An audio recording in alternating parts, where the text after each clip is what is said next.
amigos da TV Comunitária do Rio de Janeiro, Canal 6 da NET. O nosso programa hoje, Encontro com a Justiça, é com João Cândido Portinari, matemático, engenheiro de telecomunicações, e vai nos falar sobre uma obra que é um patrimônio do povo brasileiro, que nos foi doado, que nos foi oferecido por esse grande Cândido Portinari. Nosso programa conta com a participação do desembargador João Batista Damasceno, a jornalista Cláudia Cataldi e o desembargador Antônio Carlos Esteves. Muito obrigado, professor João Cândido Portinari, pela sua presença. E o nosso programa chama-se Encontro com a Justiça. Então, tradicionalmente, fazemos sempre uma pergunta inicial. O que é a justiça para o senhor, professor?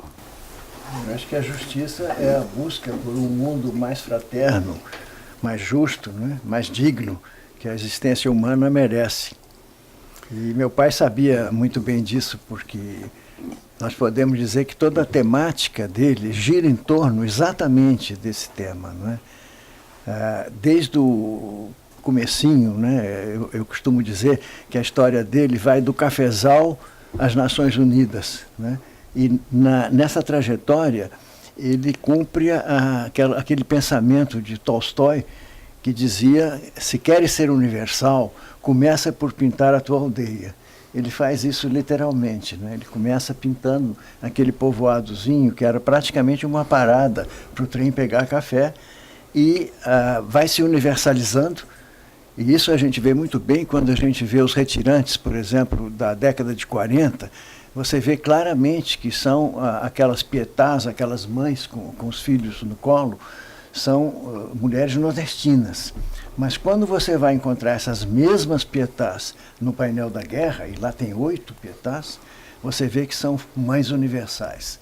Então essa universalização, agora o eixo é sempre a busca de uma existência mais digna para o ser humano, é sempre a compaixão dele pelo seu semelhante.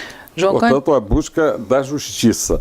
O nosso programa hoje, sabendo que o senhor ia nos dar a honra de ser o entrevistado, conta aqui com a presença honrosa nos nossos estúdios do embaixador Jerônimo Moscardo, o desembargador Grandinetti e a professora Margarida Neves, além da professora Vera, que também nos honra aqui com a sua presença. Mas eu queria que o senhor falasse, antes de dar a palavra para os nossos debatedores, sobre esse quadro que hoje nós substituímos o nosso tradicional quadro do programa Encontro com a Justiça para fazer uma homenagem justamente a Cândido Portinari, esse quadro que está aí embelezando o nosso estúdio. Como é esse quadro? Qual é o nome dele? Então, o que ele retrata? O nome é Espantalhos, né? É um quadro, é um óleo sobre tela da final da década de 30, e ele remete a uma poesia de Portinari, um escrito, como a gente chama lá no projeto, porque pouca gente sabe, Portinari foi poeta também. Ao fim da vida ele escreveu poesias, e eu aproveito até para anunciar que uma das primeiras celebrações dos 40 anos do projeto Portinari vai ser reeditar o livro de poemas dele. Que os poemas foram selecionados pelo Antônio Calado, que era o biógrafo dele, tem um prefácio de Manuel Bandeira, e tem um poema, e agora eu já venho para responder a sua pergunta, desembargador, em que ele diz: as almas penadas, os brejos e as matas virgens acompanham-me como o espantalho que é o meu autorretrato. Todas as coisas frágeis e pobres se parecem comigo. E isso, ele acreditava muito nisso. Então o espantalho é uma presença constante ao longo de toda a trajetória dele. Hoje, infelizmente, com essa coisa dos agrotóxicos, a gente não vê mais espantalhos, né, nas plantações. Mas quando eu era criança, em Brodowski, a gente tinha medo do espantalho, que nem o passarinho também tinha, né? E por falar na sua infância, João, você já teve algum desejo, em algum momento da sua vida, já ocorreu por genética, pelo DNA, você também queria pintar? Ocorreu. Quando eu era pequeno, eu uma vez perguntei a meu pai, teve 2 momentos, assim, teve um momento em que eu pedi a ele se ele podia me ensinar a desenhar. Aí ele apontou para a mesa de centro e disse assim: está vendo aqueles 3 livros lá? Um era de Miguel Ângelo, o outro era de Rafael, o outro era de Leonardo da Vinci. Só isso. Aí ele disse assim, vai lá, copia aquilo tudo e depois vem falar comigo. Uou. Foi um primeiro momento. E no segundo momento, que foi mais de natureza mais pragmática, ele disse assim, olha, João, você pode ser um advogado mais ou menos, um engenheiro mais ou menos e um médico mais ou menos. Mas se você for um pintor mais ou menos, você não ganha a sua vida. Muito Aí você boa. falou do Manuel Bandeira, neste prédio que tem aqui na esquina da Avenida Beira-Mar, né, aqui o presidente Antônio Carlos, olha, os dois moraram, né? Tanto Portinari quanto Manuel Bandeira, e parece que num período simultaneamente, né? É verdade. E uma coisa que eu sempre falo nas palestras, né, para os alunos, é como aquela geração convivia permanentemente. Nós estamos falando de Manuel Bandeira, de Graciliano Ramos, Zé Lins do Rego, Villa-Lobos, Drummond, Jorge Amado, enfim, podia continuar citando, né? Eu me lembro que minha mãe fazia umas macarronadas, a gente morava no Cosme Velho, numa casa que está lá até hoje. Ela fazia macarronadas que não tinha hora para chegar nem para sair. E aí eles discutiam, né, arte, Brasil, a vida, o mundo, né? E era uma efervescência. Eu acompanhei isso quando era criança, quando era adolescente, né? E eu me lembro de algumas coisas, né, do Mário de Andrade, por exemplo, virando para minha mãe dizendo assim, Manu tá muito chato, né? O Manu era Manuel Bandeira. Né? Então tinha aquelas coisas que hoje são, para nós, são monumentos, né, da vida brasileira. Mas naquela época era aquela coisa dentro de casa, né? Mas, já que você falou do Manuel Bandeira, né, você fala do nome, eu lembro de uma coisa. A gente tem aí a Semana de Arte Moderna, que dá um toque de brasilidade, né? Que nos leva a pensar sobre o Brasil, sobre a brasilidade, sobre as nossas cores, né? Sobre os nossos valores, sobre o que somos. Né? Está muito, né?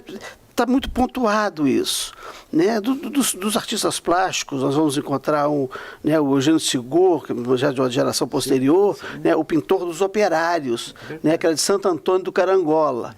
Né? Eu vou falar esse nome que é para não dizer que era do lado de cá, já do estado do Rio de Janeiro, que era Fluminense. Então, ele é da Grande Carangola ali. Né? Aliás, Santo Antônio do Carangola mudou de nome a cidade, mas ainda continua. Mas o Portinari, o seu pai, ele pintou o povo brasileiro. Com certeza. Né? Com certeza. Ele pintou, ele dá a dimensão do que é o povo, do que são os valores, os cafezais, a brincadeira de roda. Ele pintou os hábitos, os costumes, os valores.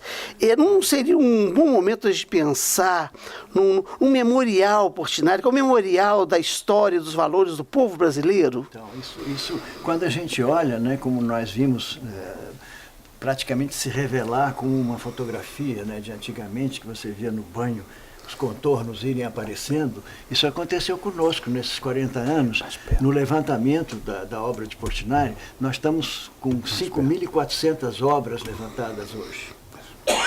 Então, é uma coisa absolutamente extraordinária você pensar num homem que durante os 40 anos em que ele pintou, ele fez uma média de uma obra a cada 3 dias. Inclusive obras de imensas dimensões, né? E quando você olha a temática, né, o que o olhar dele abrange? Você tem os temas sociais, evidentemente, né, que são talvez o que o faz mais conhecido, os temas históricos, os temas religiosos. Ele foi um dos maiores pintores sacros do século XX, isso não é tão conhecido assim também. Você tem o trabalho no campo e na cidade, a infância, a fauna, a flora, os tipos populares, a festa popular.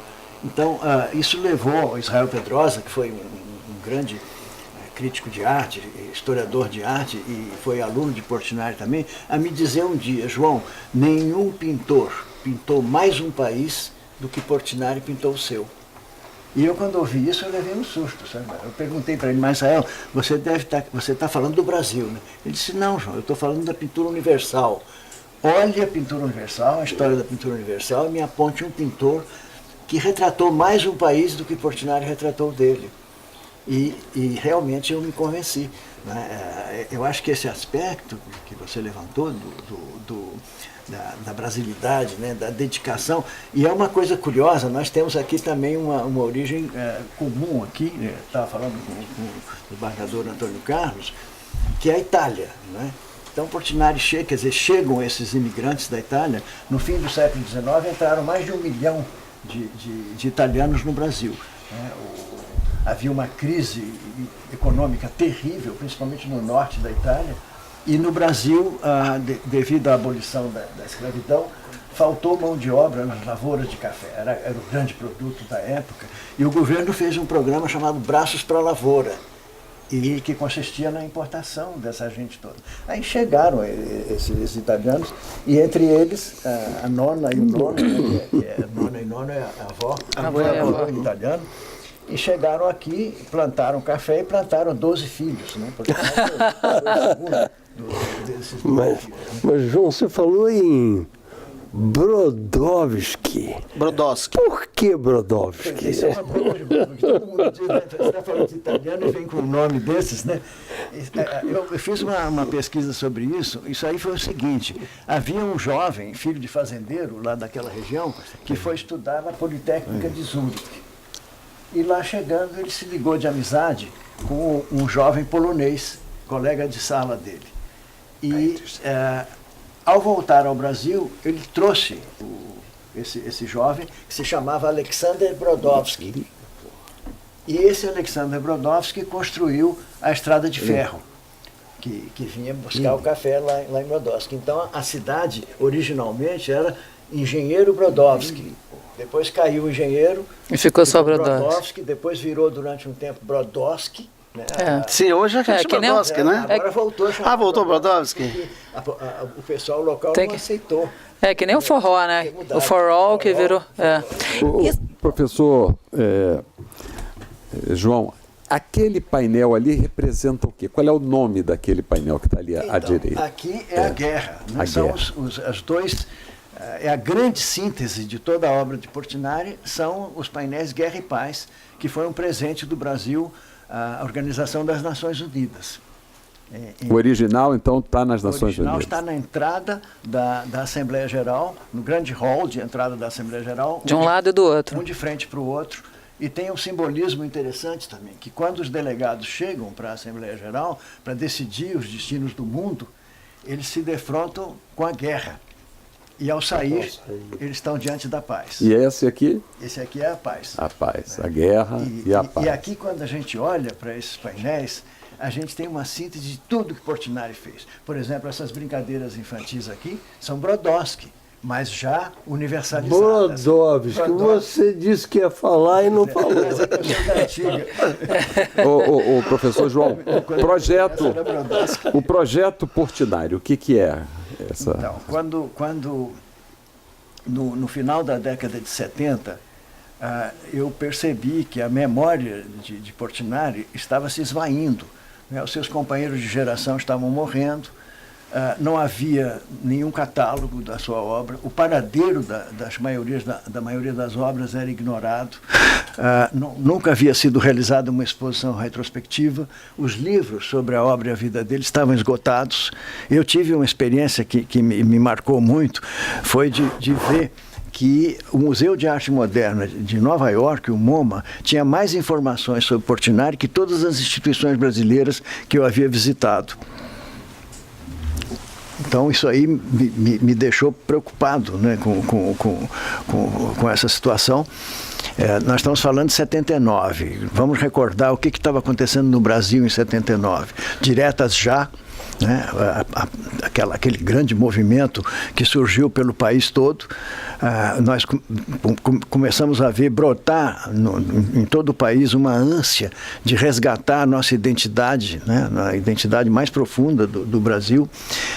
O Silvio Tendler fez aqueles filmes Anos JK, Django, né? A Tezuka Yamazaki fez aquele Gaijin também, que era uma busca das origens, né? O Arthur Moreira Lima tocando chorinho no Teatro Municipal, né? Então houve em todas as áreas. Eu me lembro também de um artigo de quem que era esse artigo no Estado de São Paulo, cujo título era Quem Somos? A revista Isto É tinha uma capa que era um rosto humano sem feições e uma manchete enorme, assim, cadê a nossa cara? Então foi um momento em que o Projeto Portinari, vamos dizer, entra nesse grande movimento que criou o CPDOC também, aquela maravilha da Fundação Getúlio Vargas, né, sobre história, programa de história oral sobre a história recente brasileira. O projeto Pixinguinha também nos inspirou muito. Nós aparecemos mais ou menos nessa época. Agora, João, já que você está falando desse momento, 79, que é o ano da anistia, que é o ano da volta dos exilados, né, um momento decisivo da redemocratização do país, depois do golpe empresarial militar. O seu pai foi militante do Partido Comunista, foi candidato a deputado, foi candidato a senador por São Paulo, né? E parece que ele teria sido roubado na eleição, num processo de politização da justiça, né? Numa época que a justiça eleitoral sequer imprimia a cédula, né? A cédula era impressa pelos candidatos e depois contado isso manualmente. E você tem referência disso? Seu pai te falava... Ele ganhou um apelido, né, em função disso, né? Ele passou a ser chamado Senador Furtado. Sim. E ele tinha essa dimensão de que efetivamente ele perdeu na contagem dos votos? Houve uma recontagem, ele estava bastante na frente, né? Aí houve uma recontagem dos votos e ganhou o Roberto Simonsen, que estava atrás dele. E aí fizeram essa brincadeira, né? Mas tem também um texto em que ele diz assim, que ele estava aliviado, né? Ele diz assim, na vida, cada um de nós tem uma tarefa. A minha é pintar. E por falar nisso... Bem interessante, né? Por falar nisso, nós sempre vemos...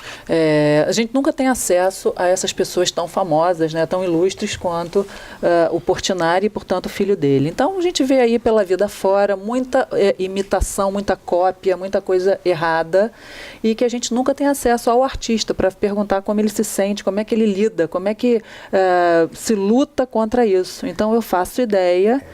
Isso foi, Cláudia, vamos dizer, uma guerra, uma verdadeira guerra que a gente empreendeu contra gangues de falsários, não só no Brasil, mas no exterior, que chegou a proporções assim inimagináveis, né? Por exemplo, no Uruguai, havia uma gangue de falsários que chegou a fazer publicar no El País, que é um dos importantes jornais de lá, uma página dupla com reproduções de obras falsas dele. Uau. Portinari, dizendo que quando ele esteve no Uruguai, ele havia feito aquilo tudo. Nós estivemos no Uruguai em 48 e ele lá pintou a primeira missa no Brasil, que é uma obra de grandes dimensões, que está aqui agora, graças a Deus, está aqui no Museu Nacional de Belas Artes, né? Não teria tido tempo para pintar isso tudo. Então, essa coisa dos falsários nos levou, inclusive, a procurar na ciência e tecnologia vamos dizer, instrumentos objetivos que não dependessem da subjetividade, porque a lei brasileira, ela infelizmente não nos assiste muito. Se chegar uma pessoa como chega, praticamente, vamos dizer, de 2 em 2 meses, essa média, chega uma pessoa no Projeto Portinari com uma obra falsa para nós autenticarmos. Nós não podemos apreender. Então essa obra vai voltar a circular e vai enganar alguém que vai comprá-la. Por que nós não podemos apreender? Porque nós podemos ser processados depois. A lei não nos assiste nesse sentido. Inclusive, um dos motivos de procurar na área de ciência e tecnologia é porque as duas ferramentas fundamentais para se detectar uma obra falsa é o olho do perito, né? Aquela pessoa que conhece profundamente a obra e diz é ou não é. Mas como é que o juiz vai acatar isso, né? Porque é uma coisa inteiramente subjetiva. E a outra são, vamos dizer, processos físico-químicos que vão olhar para o pigmento e para o suporte da obra e vão tentar encontrar uma contradição, alguma coisa que não existia na época do artista, né? A composição da tinta, essas coisas. Mas isso também, os falsários são muito preparados com relação a isso. Tem casos históricos, né, de falsários que enganaram os maiores especialistas da época, né? Professor João Cândido Portinari, queria saudar aqui e agradecer a presença da dona Maria Portinari, Portinari, que está muito aqui obrigado. também nos honrando com Muito a obrigado. sua presença aqui, nos orientando também com a sua presença. O senhor falou que a obra de Portinari ela tem um cunho social muito grande. E o projeto Portinari? Qual é a preocupação, qual é a interseção que faz o projeto Portinari, a obra de Portinari, com uma sociedade tão dividida, tão empobrecida como a nossa? Então, os primeiros 25 anos do projeto se dedicaram vamos dizer, ao resgate da obra e da vida, não é? Então nesses 25 anos, nós levantamos mais ou menos 5.000 obras, percorremos o mundo todo, o Brasil todo, e levantamos cerca de 30.000 documentos. Tem 6.000 cartas que ele trocou com seus contemporâneos, né? Tem 12.000 recortes de periódicos, fizemos um programa de história oral, enfim, isso nós podemos abordar numa outra pergunta para poder ser mais objetivo em responder à sua. Quando terminaram esses 25 anos, nós nos perguntamos, alguns amigos chegavam para mim e diziam assim, João, agora você põe o pijama e vai para casa. Acabou. E eu dizia, não, agora vai começar. Agora que a gente tem esses conteúdos, eles têm que ser colocados a serviço de uma causa. Então, começou uma discussão sobre qual era a missão do Projeto Portinari. E ficou claro, imediatamente, que a missão do Projeto Portinari era a educação, eram as crianças e os jovens. E aí nós criamos, então, um núcleo de educação do Projeto Portinari, que começou a percorrer o país todo. E nós íamos não só em escolas, né? Nós íamos, por exemplo, visitar populações ribeirinhas do Rio Paraguai. A gente subiu 1.200 quilômetros, fomos de Porto Murtinho a Corumbá, parando em todos os povoados e recebendo as crianças a bordo de uma chalana da Polícia Militar, onde estava instalada uma exposição como esta aqui, de réplicas digitais também, né? Visitamos presídios, por exemplo, como a penitenciária Lemos de Brito, aqui no Rio de Janeiro. A gente não se dedicava só às crianças, também às famílias dos crianças, aos internos da penitenciária. Nós nos envolvemos bastante com eles, tanto que depois da exposição e dessa interação com eles, nós criamos um ateliê de você reciclar papel com eles, né? E hospitais também com crianças com doenças houve algum terminais, resultado, né? alvissareiro? O resultado é extraordinário, Antônio. É extraordinário, você vê o resultado nos olhos das crianças, dos pais, dos professores, enfim, de todos com quem a gente teve contato. A gente fez uma parceria com a Marinha do Brasil. Eles têm 3 navios que percorrem o Amazonas e os afluentes, dando assistência médica, assistência odontológica. A gente propôs à Marinha colocar esse nosso programa dentro do navio. E aí ficamos 19 dias no Rio Purus, parando também nas populações ribeirinhas e recebendo as pessoas. Mas por que eu estou dizendo isso? Por que essa missão? Aqui nós temos que fazer uma reflexão. Quando você olha para a obra do Portinari, o que ele está nos propondo? Linhas, cores, formas, ou mais do que isso? Ele está nos propondo um comprometimento com o social, com a vida humana, com valores éticos, valores humanos. E isso nós podemos passar para as crianças com muita facilidade, porque toda criança desenha, toda criança tem uma aptidão para as artes plásticas, todas gostam, né? Então a criança às vezes é mais perceptiva para uma imagem que o próprio adulto. Eu já vi isso, crianças notarem coisas numa tela que a gente não percebe. Então, junta a fome com a vontade de comer, como se diz, né? Você tem essa mensagem para passar e a criança tem a aptidão para recebê-la. Então, isso criou essa missão que a gente persegue até hoje, né? É claro que a gente continua sendo um centro de pesquisa, de receber estudantes, pesquisadores, de promover publicação de livros, de assistir aqueles que fazem suas teses de doutorado, de mestrado, né? como um órgão da universidade. Mas essa missão de ir às crianças é a prioridade máxima. O governo facilita? O governo na parte de liberação de recursos? Então, Cláudia, eu não posso realmente me queixar, porque o Projeto Portinari existe há 40 anos, houve uma solidariedade maciça da sociedade brasileira com o nosso projeto. Então, seria uma ingratidão enorme eu me queixar e dizer que não houve esse apoio. Eu acho que houve um apoio que eu não vi em nenhum lugar do mundo. Eu conheço outros projetos, né, dos países até mais desenvolvidos do que nós. Eu não conheço nenhum que tenha tido mais apoio do que nós. Se vocês quiserem, eu posso dar exemplos depois, concretos, né, desse apoio. Professor, o senhor está aqui com uma gravata muito bonita, aí mostra um galo, e eu vejo que em outros museus, em outras nações, essas obras de arte, elas são colocadas na vestimenta, em gravatas, em lenços e tudo. Essa é uma obra de Portinari? Eu não visto nunca essa gravata, a Maria está de prova. Eu vesti essa gravata em homenagem a vocês, hoje. É um filho único, foi pintada por ele. Né? E ela era vendida, isso nos meus tempos de adolescente, ela era vendida numa loja que tinha no Castelo, chamava-se A Exposição.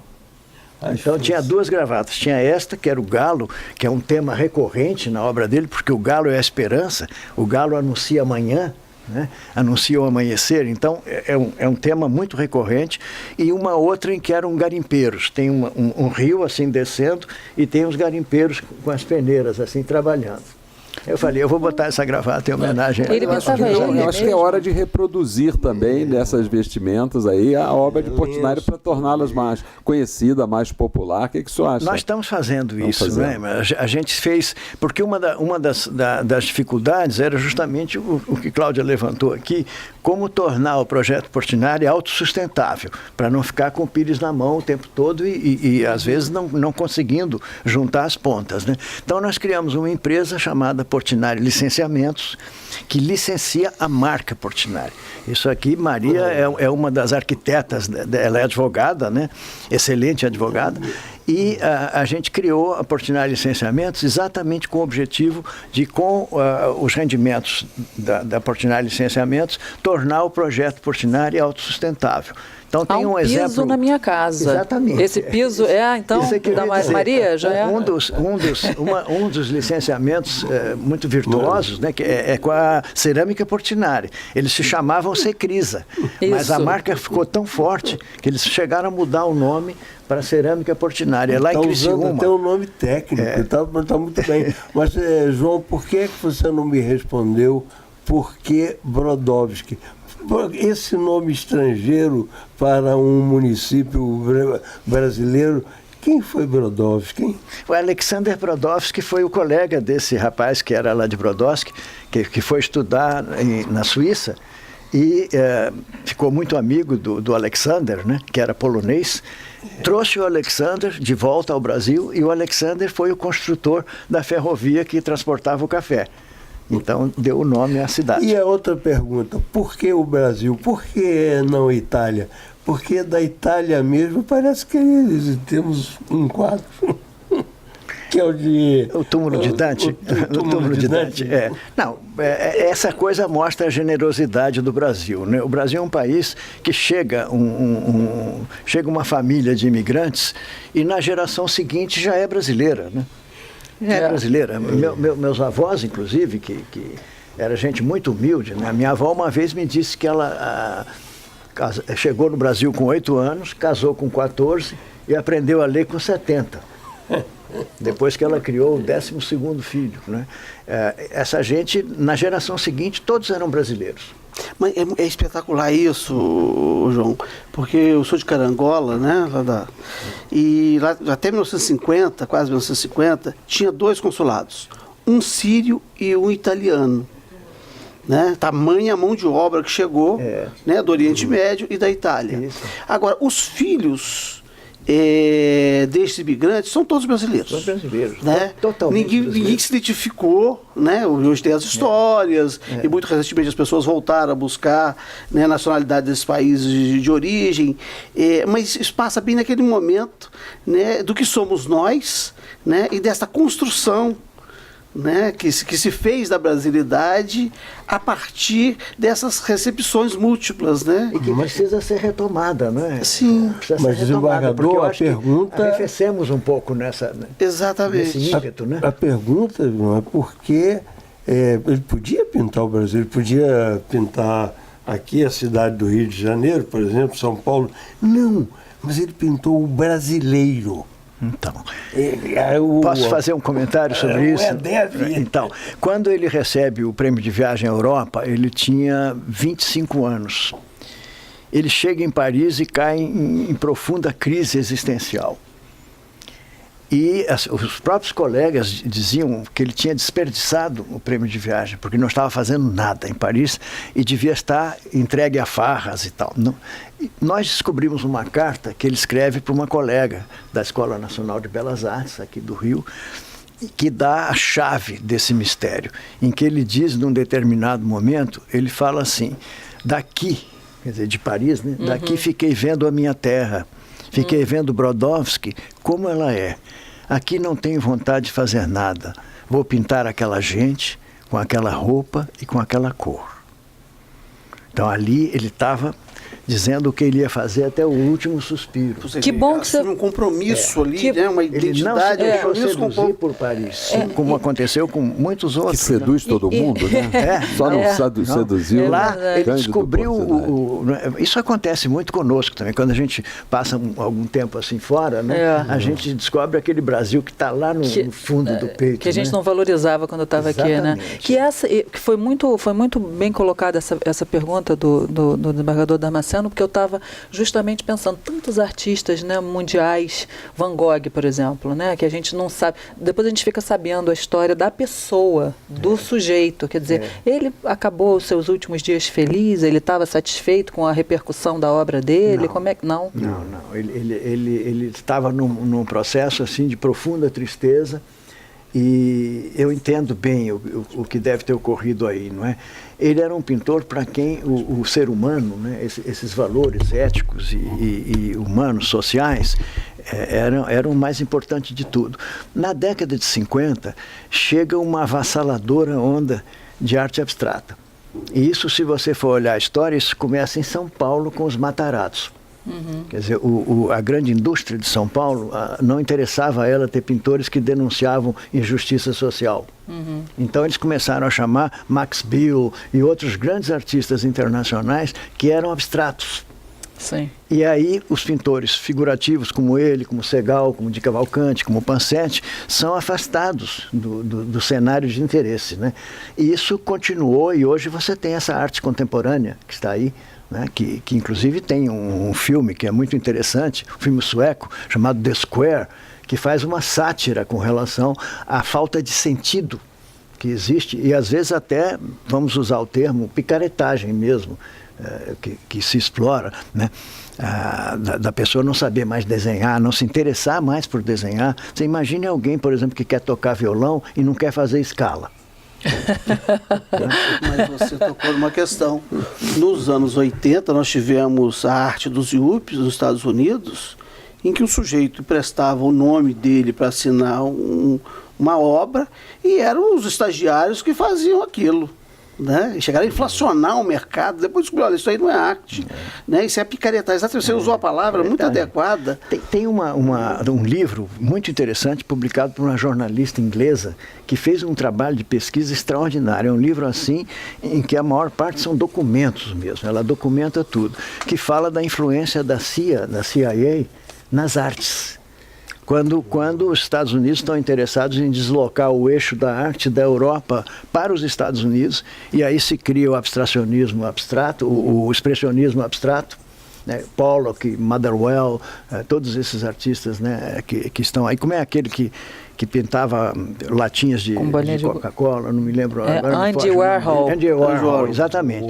Mas ela faz essa denúncia, né, amplamente apoiada em documentação, dizendo que isso, inclusive, influenciou não só os Estados Unidos, mas aqui no Brasil também. No nosso Museu de Arte Moderna também haveria uma influência nesse sentido. A Claudinha havia perguntado ao senhor se ele estava triste no final. Sim, e aí eu pergunto o contrário. Ele era, como todo italiano, um brincalhão, um homem de bom humor. Como era o caráter dele? Eu vou usar o termo que muitos amigos dele, né, usaram. Ele era fascinante. Ele tinha uma conversa fascinante, ele tinha uma inteligência. Ele só teve a oportunidade de estudar até a 3ª série primária. Ele não pôde ir além da terceira série primária porque tinha que ajudar os irmãos a pegar café, a família era pobre, né? Então ele só estuda até a terceira série primária, mas tinha uma inteligência, né? Eu me lembro tem muitas passagens assim, mas para lhe responder, de uma vez que ele fez uma exposição em São Paulo e tinha um quadro que era uma família de retirantes na via férrea e no fundo tinha um morro e tinha um burrozinho pequeno, azul. E aí, ele estava na exposição nesse momento, chega um senador que era conhecido por ser um homem assim, agressivo, assim, tranca-ruas, assim, muito expansivo, né? Se planta na frente do quadro, vira-se para o Portinari e diz assim: ô Portinari, onde é que você já viu um burro azul? E aí ele respondeu na lata assim: eu nunca vi, realmente nunca vi burro azul, mas já vi muito burro senador. Então ele tinha essa coisa, né, que as pessoas gostavam muito, né, que era uma coisa brincalhona, extremamente veloz, ágil, né, e mordaz. E corajosa, né, sobretudo. Não, isso não isso sem sombra de E como dúvida. era a sua casa? Ele, um pintor famoso, conhecido, um artista. Quem frequentava a sua casa aí desse mundo das artes? Aí? Então, todo mundo, né, naquela época, mas eu diria, o Drummond, inclusive, no depoimento que ele deu para nós, tem um trecho em que ele diz uma coisa muito curiosa. Ele diz assim: Portinari era muito mais amigo dos poetas e dos escritores do que dos outros artistas. E quando a gente rememora isso tudo, não deixa de ser verdade. Eu não sei se poderia haver um ciúmes, né, que é uma coisa que existe muito entre os artistas, que fazia com que, ou talvez a própria inclinação dele pela poesia, né? Mas o fato é que ele realmente era mais amigo de Graciliano Ramos, de Manuel Bandeira, de Drummond, de Jorge Amado, né, do que dos outros artistas. Isso é verdade. Agora, o João, no final da vida dele, ele estava com alergia ou qualquer coisa à tinta e passou a usar lápis, né?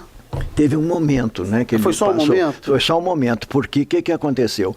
Ele começou a manifestar sinais de envenenamento pelo chumbo. Uhum. Naquela época, as tintas a óleo continham chumbo, principalmente o branco, que se chamava branco de prata, mas que era chumbo puro. E eram tubos desse tamanho, porque o branco ele misturava com todas as outras cores.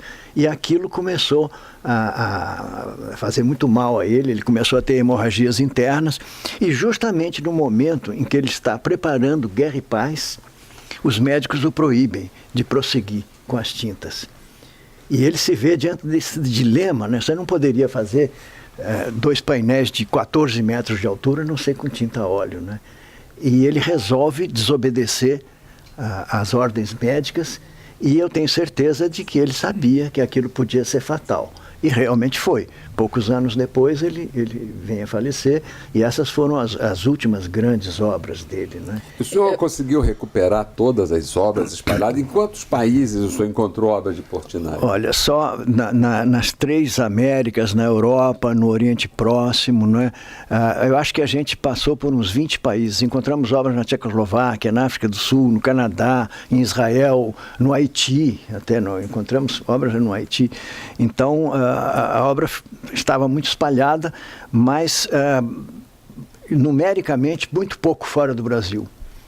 A vasta maioria está aqui no Brasil. Mas falta alguma coisa? Falta. Tem obras que a gente não conseguiu encontrar. Tem um certo número de obras que não conseguimos encontrar. Você sabe que os vestígios? Como é que... A documentação. Nós temos esses 30 mil documentos, né? Então, num recorte de jornal, você pode ter uma obra reproduzida lá que nunca foi encontrada. Há uma coisa que eu não estou entendendo. Um livro que vai se fazer é de poesia. Sim, isso. Mas as cartas que ele escrevia e o que ele dizia, eu tenho aqui no meu bolso daria um outro.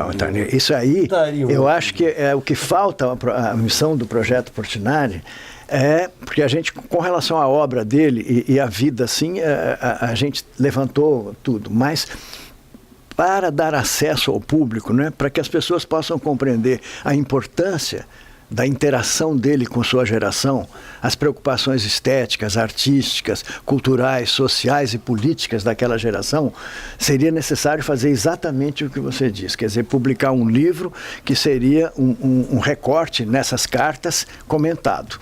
E também nos depoimentos de história oral, porque nós entrevistamos Drummond, Jorge Amado, Luiz Carlos Prestes, Apolônio de Carvalho, quer dizer, tanto pessoas da área cultural e artística, como da área política também, jornalistas, né, também, educadores.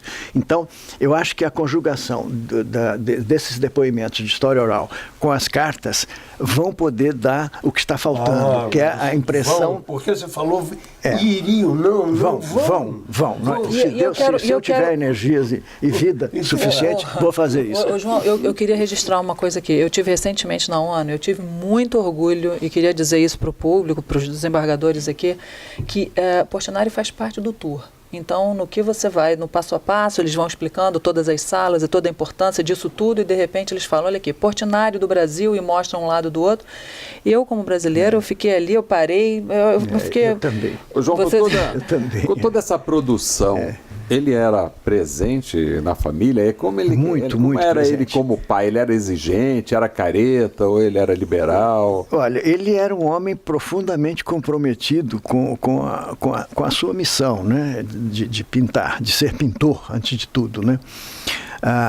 Em seguida, a pintura, vinha o compromisso dele com o seu semelhante, que a luta dele era através da pintura e através da militância política também. Agora, como esses imigrantes italianos, né, a família era uma coisa importantíssima, né? Ele, quando começou a ganhar um dinheirinho aqui no Rio de Janeiro, a primeira coisa que ele fez foi ir trazendo os irmãos, arrumando um jeitinho para esse, um jeitinho para aquele, né? E a nossa casa sempre abrigou a família, né? Os irmãos dele, a nona, a minha madrinha, tia Olga, que é a única que está viva, está com 99 anos, absolutamente lúcida, aqui em Laranjeiras. Então, ele era um homem basicamente de família. Inclusive, quando a gente pensou em fazer um filme, uma ficção sobre a vida dele, como foi feito com Vila Lobos, né, do Zelito, alguns cineastas que eu procurei disseram assim, mas não tem uma amante nesse meio, não tem um troço. Uma confusão para botar uma pimentinha? Para pimentar a história, eu falei, olha, eu lamento muito, mas não se conhece. Ele era um homem inteiramente Se fez muito bem feito, né?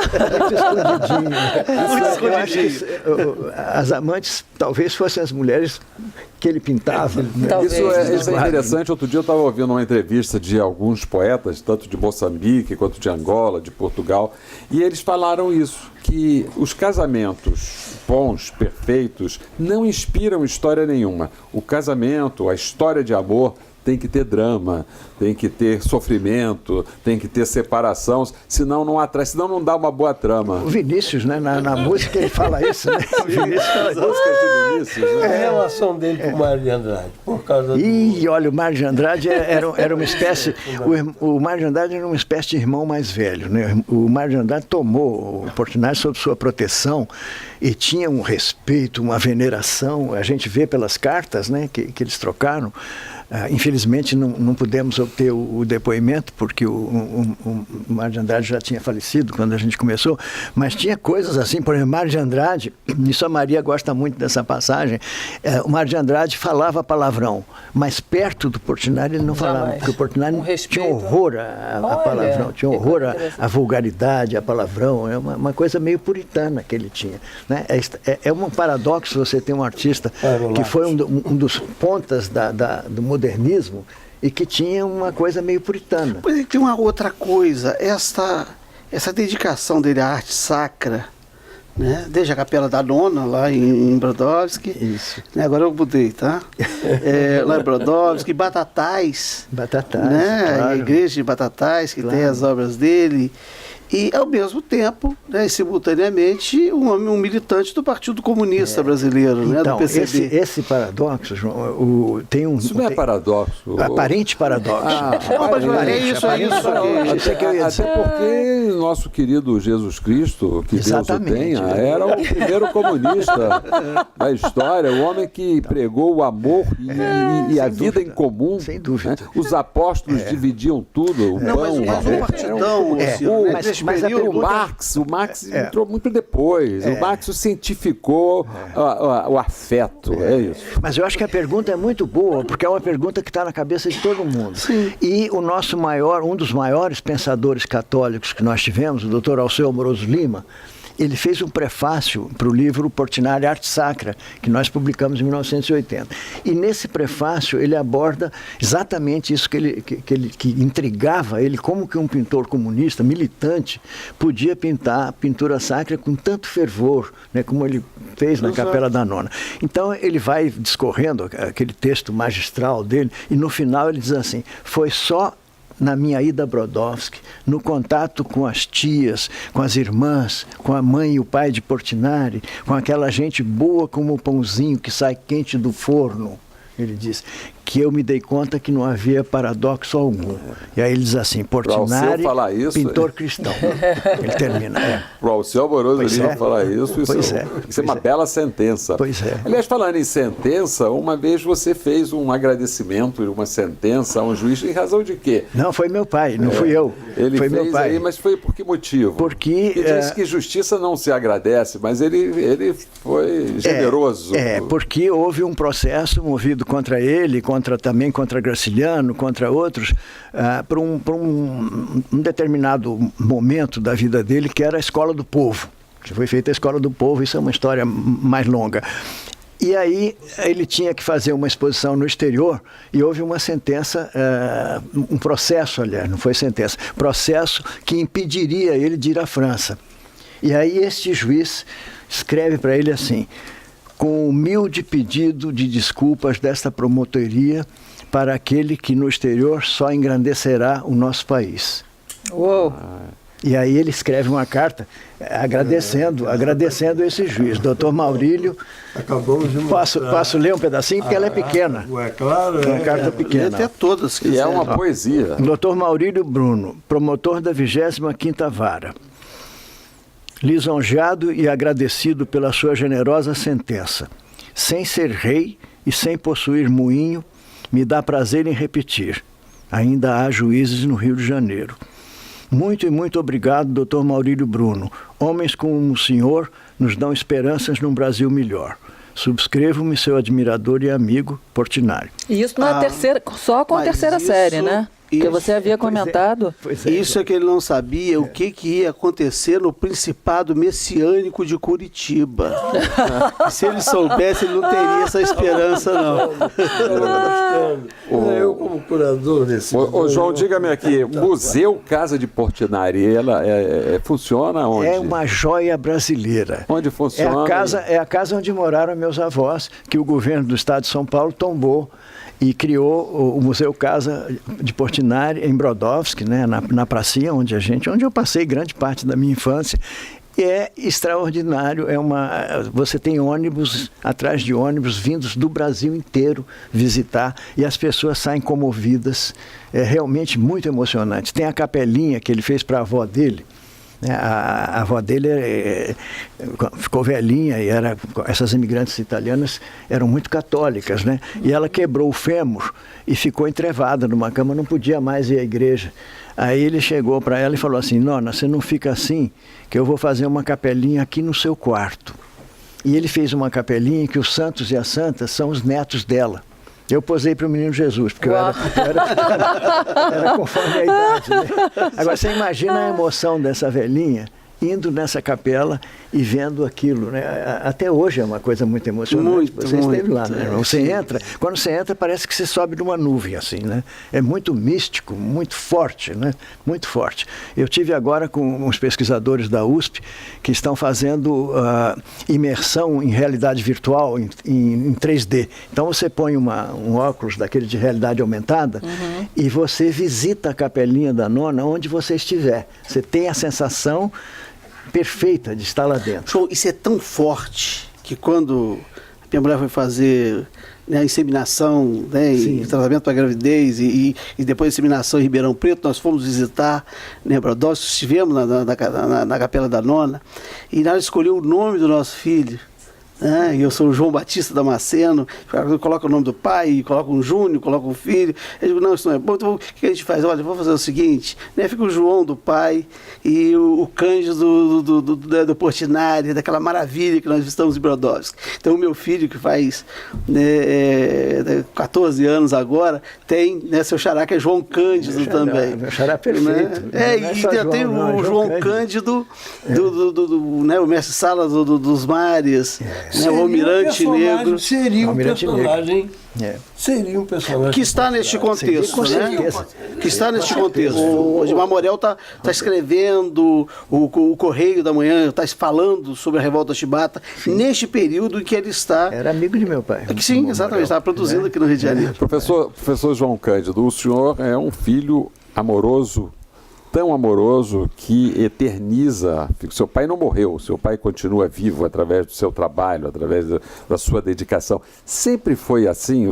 A sua relação com o seu pai sempre foi assim? Não, de ou forma teve aquela questão da aborrecência, aquelas divergências? Como é que foi? Teve sim. Nós batemos muito de frente quando eu tinha meus 14, 15 anos.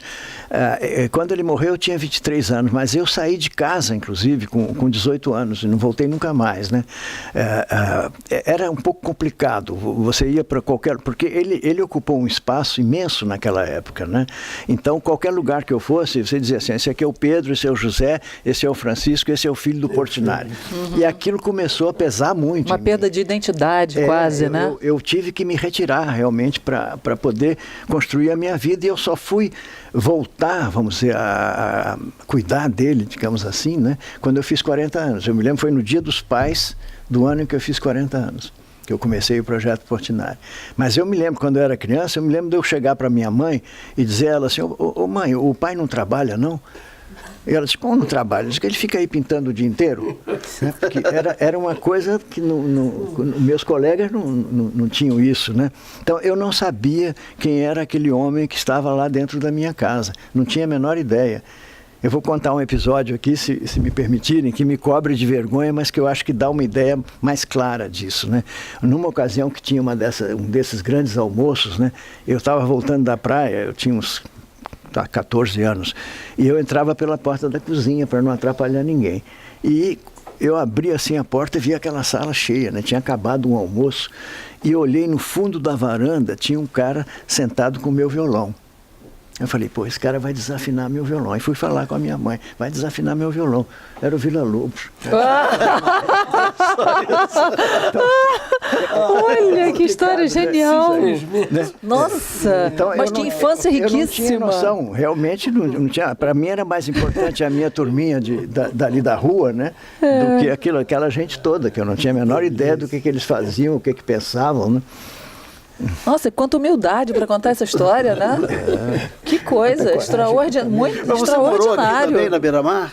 Moramos. A gente morou no Leme, na Avenida Atlântica, ali onde era o Sachas. Sim, mas essa casa, esse apartamento aqui na Beira-Mar com a presidente Antônio Carlos? Não. Aqui isso foi anterior. Foi anterior. Foi bem anterior, eu não tinha nascido ainda. Professor João, o senhor mencionou aí que um dos projetos que o senhor levou, o projeto Portinari, foi nos presídios. O senhor sabe que o Leme, onde o senhor morou, é pioneiro num programa que discute a filosofia da praia. E nesse programa de filosofia na praia, que é do professor e o embaixador Jerônimo Moscardo, ele está fazendo um trabalho de atenção ao presídio, quer dizer, um olhar para os presidiários. Queria ver se o projeto Portinari, já que o senhor tem essa experiência incorporada no projeto, também se associa a esse programa de levar cultura, conhecimento. Existe um programa de remissão da pena pela leitura, passar filmes dentro. Nós tivemos a felicidade de passar lá um filme do maestro João Carlos, que é uma dentro história, do presídio, para 1000 presos, e ele teve presente, ele tocou piano para os presos. Sim, que beleza. Então, levar Portinari de volta ao presídio, através da sua obra, também é um... Claro que sim. Por isso o programa chama-se Encontro com a Justiça, porque isso nada mais é do que fazer justiça. Fazemos isso com muita honra, sim, claro.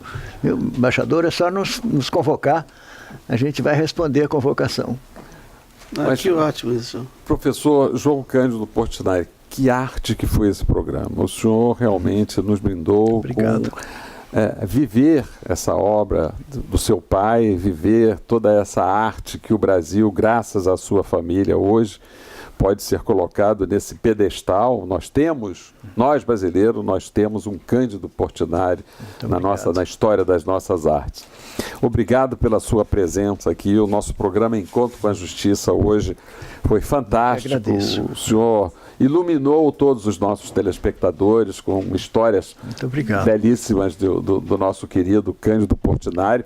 O programa de hoje teve a participação do desembargador João Batista Damasceno, a jornalista Cláudia Cataldi, também a presença da advogada Tânia Meirelles, que nos honra aqui com a sua audiência, a sua presença aqui no nosso estúdio, o desembargador Antônio Carlos Esteves, e eu queria fazer, antes de encerrar o programa, uma entrega de umas flores para o senhor passar para Dona Maria Portinari, de Álvaro de Acamélia. Muito obrigado. Pegar aqui flores de Álvaro de Acamélia para a nossa querida Maria, agradecendo pela sua presença. Muito obrigado. O programa teve Maria, pela sua presença. a direção de Celso Goulart, imagens de Rafael Neves, a produção de Paulo Marinho, Tayana Alcântara e Márcia Góes. Até o próximo Encontro com a Justiça.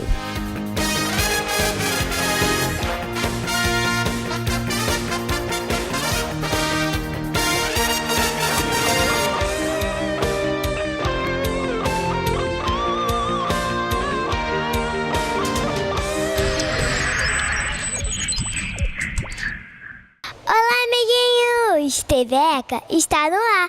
No programa de hoje vamos falar de esportes.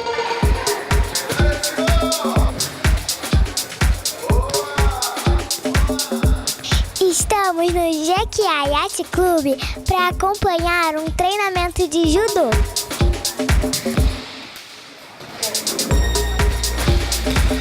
Vamos conversar com o professor Vinícius Monteiro. Tio Vinícius, tudo bem? Tudo ótimo, Monique. Bem-vindo ao Judô do Jequiá Yacht Club. Qual é a importância do judô para as crianças e para os adolescentes? Além de ser uma excelente atividade física, sua base filosófica nos facilita a trabalhar características como a disciplina e a concentração da criança e do adolescente. Qual é a idade ideal para começar a praticar? Aqui nós indicamos a iniciação das crianças de 5 anos, que é quando a gente começa a introdução da filosofia do judô. Eles participam de competições? Nós temos o cuidado de ter a iniciação de crianças a partir dos 5 anos também em competições, a partir dos nossos festivais de judô que implementamos aqui mesmo no Jequiá Yacht Club, e após essa iniciação nós colocamos para competição na federação.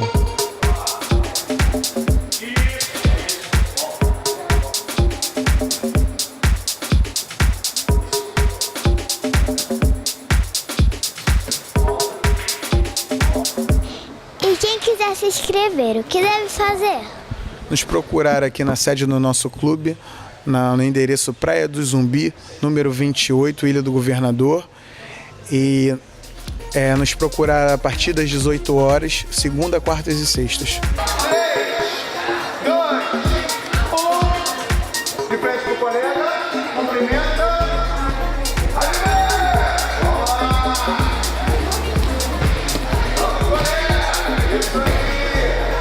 Estou aqui com a Mili, ela tem 11 anos e já é tricampeã brasileira e estadual de jiu-jitsu. Oi Camille, tudo bem? Oi Monique, tudo? Fala para os nossos amiguinhos da TV ECA a importância da luta para você.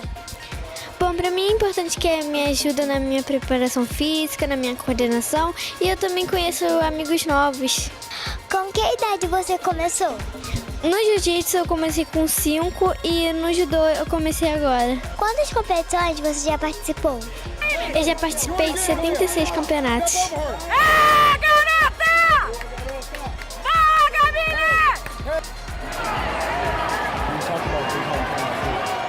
Muitas conquistas, né? Você quer destacar alguma? Bom, pra mim tem várias, mas a mais importante mesmo foi do Pan Kids, que foi realizada nos Estados Unidos. Você quer deixar um recado para as crianças praticarem esportes? Gente, pratiquem esporte, porque além de ser muito divertido, trabalha no nosso desenvolvimento.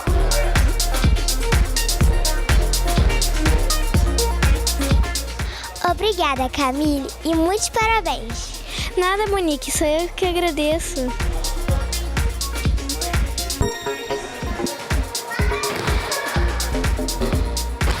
O programa de hoje chegou ao fim. Até a próxima aqui na TVC Rio, canal 6 da NET. Tchau!